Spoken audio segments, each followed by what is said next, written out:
కావాలని చెప్పి బీఆర్ఎస్ పార్టీకి సంబంధించిన వాళ్ళు మొగిలేని వెంట పెట్టుకుని కావాలని ఇలా చేపిస్తున్నారు, వీడియోస్ వైరల్ చేస్తున్నారు. ఇప్పుడు నాకు పరిస్థితి బాగాలేదు, ఇంట్లో తలుపులు లేవు, డోర్లు లేవు, ఏమి లేవు. సో సడన్ గా ఆయన స్పందించిండు. మీరు ట్విట్టర్లో ఎందుకు బాధపడుతున్నావు, ఎందుకు చేస్తున్నావు? వాళ్ళు జుబ్లీసులు ఇచ్చినా సరే, బందరాయిలు ఏడ ఇచ్చినా సరే ఆ జనాలు పోతా. రేవేందర్ రెడ్డికి ఎందుకు కలిసినాము? నమస్తే, వెల్కమ్ టు క్యూబ్ టీవీ. నేను మీ యాంకర్ అన్నట్టు.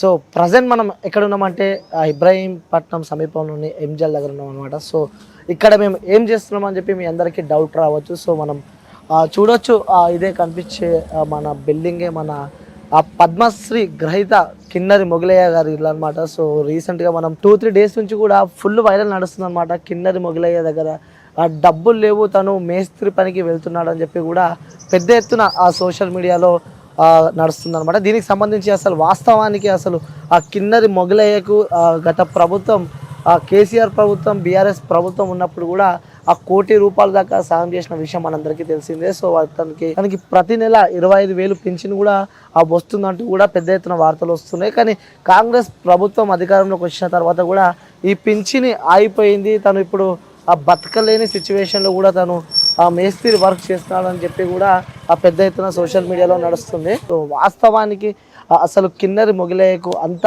అవసరం ఏమొచ్చింది, పని చేయాల్సిన అవసరం ఏమొచ్చింది? ఎందుకంటే ఆ ప్రభుత్వాలు సాయం చేస్తూనే ఉన్నాయి, కానీ తను ఎందుకు పని చేయాల్సి వచ్చిందో కూడా పెద్ద ఎత్తున చర్చనీయాంశంగా మారింది. సో దీనికి సంబంధించి మనం కిన్నరి మొగిలయ్య దగ్గరకు వచ్చినాం. అసలు ఎందుకు తను మేస్త్రి పని చేయాల్సి వచ్చింది, సో ఇవన్నీ తెలుసుకునే ప్రయత్నం అయితే నేను చేస్తా. సో ఇంకోటి, పాటకు పారం మోస్తున్నాడు అని చెప్పి కూడా సోషల్ మీడియాలో నడుస్తుంది. అసలు ఏం జరిగింది వాస్తవానికి, సో మనం తెలుసుకునే ప్రయత్నం అయితే చేస్తా. సో ప్రజెంట్ మనం ఆ ఎంజిఆర్లో ఉన్నాము. కిన్నరి మొగిలయ్య ఇల్లు మనకి విజువల్స్లో కనిపిస్తుంది కదా. సో చూడొచ్చు, అతని ఇంటి దగ్గర మనం ఉన్నాము. సో తెలుసుకుందాం, తనతో మాట్లాడదాం, మాట్లాడించి ప్రయత్నం చేద్దాం. సో ఎందుకు ఆ సోషల్ మీడియాలో పెద్ద ఎత్తున ఈ యొక్క వీడియో వైరల్ అవుతుందో కూడా మనము తెలుసుకునే ప్రయత్నం అయితే చేద్దాం. సో మన దగ్గర మొగిలయ్య గారు ఉన్నారు, సో మాట్లాడదాం. సో నమస్తే. నమస్తే అంతా బాగున్నారా? బాగున్నా. మంచిగా ఉన్నారు అయితే? మంచిగా. సో ఏమైంది అంటే సడన్గా నేను క్వశ్చన్ అడిగేస్తున్నా నేను. సో సోషల్ మీడియాలో పెద్ద ఎత్తున నడుస్తుంది. సో మేస్త్రి పనికి వెళ్తున్న ఆ కిన్నరి మొగిలయ్య అని చెప్పి కూడా నడుస్తుంది. అసలు వాస్తవంగా ఎందుకు మేస్త్రి పనికి వెళ్ళాల్సిన అవసరం ఏర్పడ్డా? కిన్నెరేస్తే పాట పాడితే ఫోటోలు కొడుతున్నారు. నీకు ఇంత పెద్ద అవార్డు వచ్చింది, మళ్ళీ ఆడుకునే పరిస్థితిలో ఉండవు. పద్మశ్రీ అవార్డు వచ్చినాక నువ్వెందుకు పాటలు పాడుతున్నావు అంటున్నారు. పనికి పోతే బ్యాగు సంఖ్యకేసుకొని పనికి పోయి పని చేసి ఇంటికి వస్తే సపడ కాకుండా ఏమన్నా పోతే కోళ్ళ పారంలోకి పోయి పని చేస్తుంటే గుడ్లలో పెడితే కూడా అండ కూడా పని చేయనిస్తలేరు. ఏడుకోయినా ఏడ పని చేయనిస్తలేరు. నేను నా పిల్లగానికి వాయు వస్తుంది, పిడుసు వస్తుంది. ఆ పిల్లగానికి వాయు వచ్చి గోళీలు లేవు. నాకు షుగర్ బీబీ వచ్చింది, గోళీలు లేవు.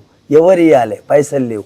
నాకు ముఖ్యమంత్రి కేసీఆర్ సార్ 1 కోటి రూపాయలు ఇస్తే ఇంటికాడ ఇల్లు కట్టినా, 2 పెళ్ళిళ్ళు చేసిన, 30 లక్షలు ఖర్చు అయినాయి, 70 లక్షలు 25 లక్షలు పెట్టి చోటు కొన్నా, ఈ బిల్డింగ్ కట్టినా. ఆ మొత్తం కాలే, పైసలు లేక పని ఆగిపోయింది. బండలు లేవు, తలుపులు లేవు, కిటికీలు లేవు, ఏది లేదు, ఆగిపోయింది. దాని గురించి నిన్న కేటీఆర్ సార్ పిలిచాడు. పిలిస్తే పోయినా. సార్ చూసి మొగులయ్య ఆ పని నేను చేపిస్తా, నీకు వచ్చే చోటు 600 గజాల చోటు నేను ఇప్పిస్తా, అక్కడ ఇల్లు కట్టుకుందు, ఏమైనా సరే నేను ఇప్పిస్తానే అన్నాడు. అంటే సరే అయ్యా అన్న, నా జీవితం ఇట్లా ఉంది, నాకు గవర్నమెంటు సాయం చేయాలి. ఎవరు? కాంగ్రెస్ గవర్నమెంటు. ఇప్పుడు ప్రభుత్వం ఉంది కదా గవర్నమెంటు, ఆ గవర్నమెంట్కు నమస్కారం. మన ముఖ్యమంత్రి రేవంత్ రెడ్డి గారికి నమస్కారం చేస్తున్నా. నాకు ఇల్లు సాయం చేయాలి, జాగా రావాలి, నాకు ఆర్థికంగా సాయం చేయమని చెప్పి మా ముఖ్యమంత్రి, మా ఊరు, మా నియోజకవర్గం, మా సారు, మా కథ, మా సారుకు నమస్కారం పెట్టి నేను పోయి కలిసి వచ్చిన. నేను లెటర్ ఇస్తే ఏమన్నాడు, బట్టి విక్రమార్కు సారు ఈయన ఇద్దరు మాట్లాడుకొని 25,000 పింఛన్ చేస్తా అని అన్నారు. అంతే. రాలే 25,000 పింఛన్ చేస్తా అని చెప్పి చేస్తా అన్నారు. పింఛన్ వస్తుందంటూ చేయలే. ఇంకా ఇప్పుడు 25,000 అందరికి పెట్టేటప్పుడు, పింఛన్లు పెట్టేటప్పుడు నాకు కూడా పెడతానే అన్నారు. పెడతారట. ఎన్ని నెలలు అయింది పింఛన్ రాక?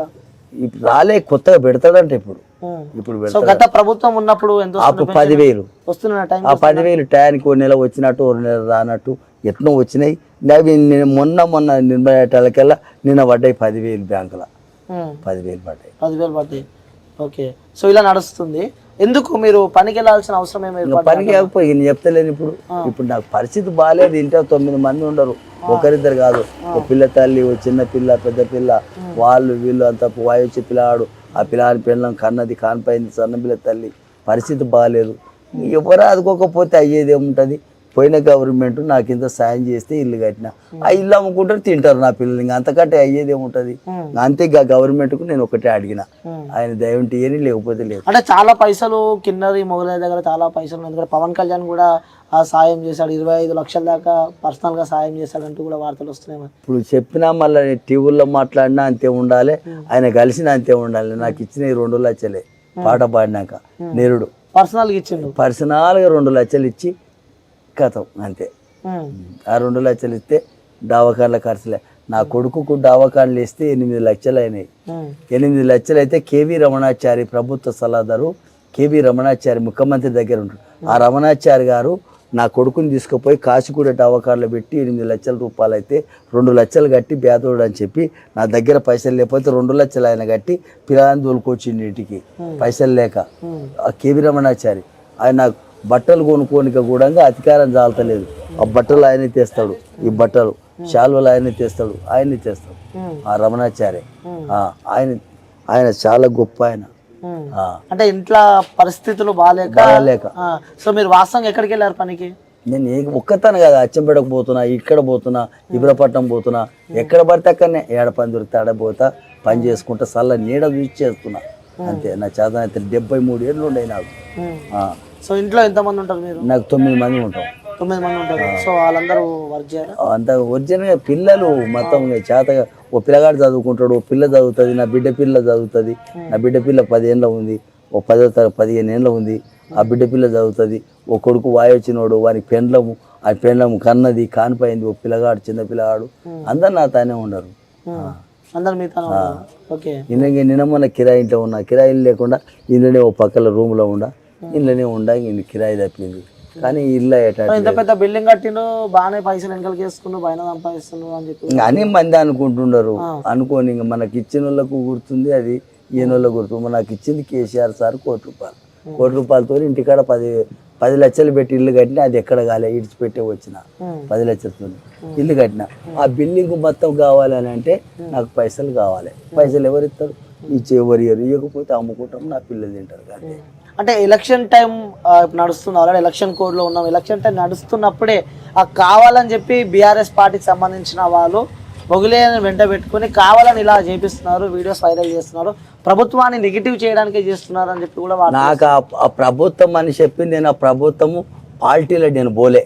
ప్రభుత్వం అని కాంగ్రెస్ నాకు ఒకటి, టీఆర్ఎస్ ఒకటి అని చెప్పి నేను అంటలేను. టీఆర్ఎస్ వాళ్ళు నా దగ్గరకు వచ్చినా, వాళ్ళు వచ్చినా, రేవేంద్ర రెడ్డికి ఎందుకు కలిసిన? నేను మనసారానే కలిసిన కదా. కేటీఆర్ సార్ కూడా మనసారానే కలిసిన. కానీ నేను ఆ పార్టీలో లెక్క పెట్టుకోలే, నాకు ఆ కపటం లేదు. వాస్తవంగా ఏ పార్టీకి ఏ పార్టీ సపోర్ట్ ఇస్తలేను, నాకు అవసరం లేదు. కేటీఆర్ గారు మీరు నిన్న కలవడం జరిగింది. సో సడన్ గా ఆయన స్పందించిండు, మీరు ట్విట్టర్ లో ఎందుకు బాధపడుతున్నావు, ఎందుకు చేస్తున్నావు, ఇల్లు అమ్ముకుంటున్నావు అంటే, ఇల్లు అమ్మకు, నేను ఇల్లుకు సాయం చేస్తా, నీకు ఏడబోయిందో జాగా, నీ 600 గజాల చోటు నీ పేరు మీద జీవో వచ్చింది కదా, అదే భూమి నీకు ఇప్పిస్తా అన్నాడు. అంతే. అంటే గత ప్రభుత్వం ఉన్నప్పుడు కూడా మీకు ల్యాండ్ ఇస్తా అన్నది, అదే ల్యాండ్ ఇంతవరకు ఇయ్యలేదు. ఇయ్యకనే ఇప్పుడు పెట్టినాం మళ్ళీ అంటే మీరు ఏమనుకున్నారు? ఫస్ట్ పద్మశ్రీ వస్తుందని చెప్పి మీరు ఎక్స్పెక్ట్ చేశారా? నాకు ఆ పద్మశ్రీకి శ్రీ వస్తుందని అనుకోలే. నేను ఇక్కడ ఉండదలుచుకోలే. నాకు జాగ ఇస్తే అక్కడ వెళ్ళిపోతా, నా జాగలో ఇల్లు కట్టుకుంటా 600 గజాలు. వాళ్ళు జుబ్లీశ్రీ ఇచ్చినా సరే, బందరాశ్రీ ఏడ ఇచ్చినా సరే ఆ జాగాలు పోతా. ఈ ఇల్లు మట్టుకం అమ్ముకుంటా అన్న. అమ్ముకుంటా అంటే కేటీఆర్ అంటున్నాడు, అమ్మకు మొగులయ్య, ఆ ఇల్లు ఎంత అవుతుందో నేను చేపిస్తా అన్నాడు కేటీఆర్ సార్. అంతే. ఓకే. సో ఇల్లు చేపిస్తా అని చెప్పి చెప్పాను. ఎన్ని నెలలు అవుతుంది ఇల్లు కట్టి? సంవత్సరమే. మరి పనులన్నీ అయిపోయినాయి లోపల? సరే, మొత్తం పని అట్లే. ఇంకో 15 లక్షల పని అది. ఇంకా 15 లక్షల పని. ఏమేమి ఉంది ఇంకా పని? తలుపులు అట్లే ఉన్నాయి, కిటికీలు ఉన్నాయి, బండలు ఉన్నాయి, దానికి కరెంటు లైట్లు అవి ఇంకా కాలే అంటారు. చాలా పని. చూపిస్తావు ఒకసారి? చూద్దాం.